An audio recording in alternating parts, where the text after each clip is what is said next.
If you've ever tried to ride on a snowboard, you know it's not as easy as it looks. Well, the making of a snowboard is much the same. There's more to it than meets the eye.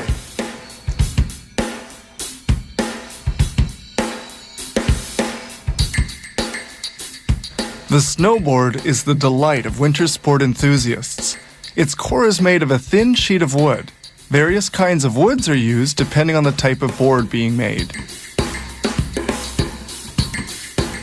Bindings have to be firmly attached to the board. Holes are drilled for inserts to which bindings will be secured. A template allows the holes to be precisely drilled. Planing reduces the board to the required thickness. A thick board is obviously more rigid than a thin one. A shaping procedure refines the board's contours. At this point, the board is still perfectly flat with no curvature as yet. The boards are then stored upright to await the next step.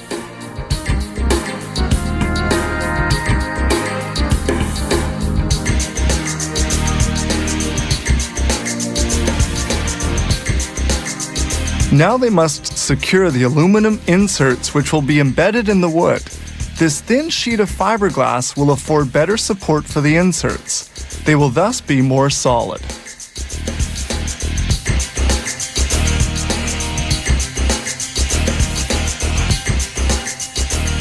To make working on it easier, the board is securely held in place by clamps. Epoxy, an extremely strong adhesive often used with composite materials, is applied to the fiberglass at room temperature.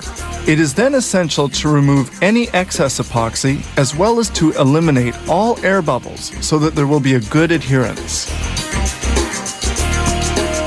As for the top part of the board, it's made of a resistant plastic applied by silk screening. In silk screening, ink is spread by this little squeegee. This application is called a pass. Colors have to be applied one at a time. Inks must be allowed to dry for several hours between each coat.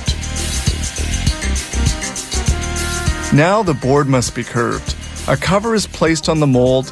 When the mold is closed, the board is given the desired curve. Heat trapped in the mold makes the epoxy set and harden. The board comes out of the mold and any excess epoxy and wood are removed by a bandsaw. To achieve a perfect cut, the saw blade is changed every 50 boards. It's highly precise work and totally manual.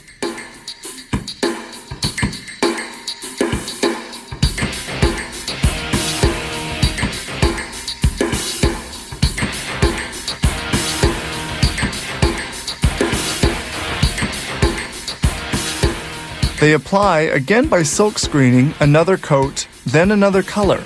This time, the red.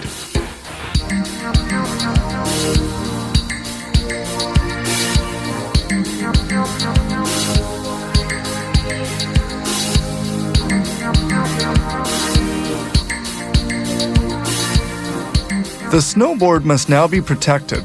A protecting varnish flows as a thin curtain. The board passes beneath this curtain and then moves into a dryer for a 6-hour stay.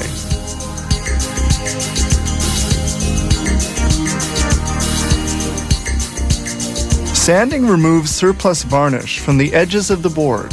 New holes are pierced into the board to locate the inserts installed at the beginning of production. This sander removes imperfections in the hardened varnish and prepares the board for its second varnish coating. Then the plastic base is sanded to obtain the desired finish. The board is checked to see that it's perfectly flat.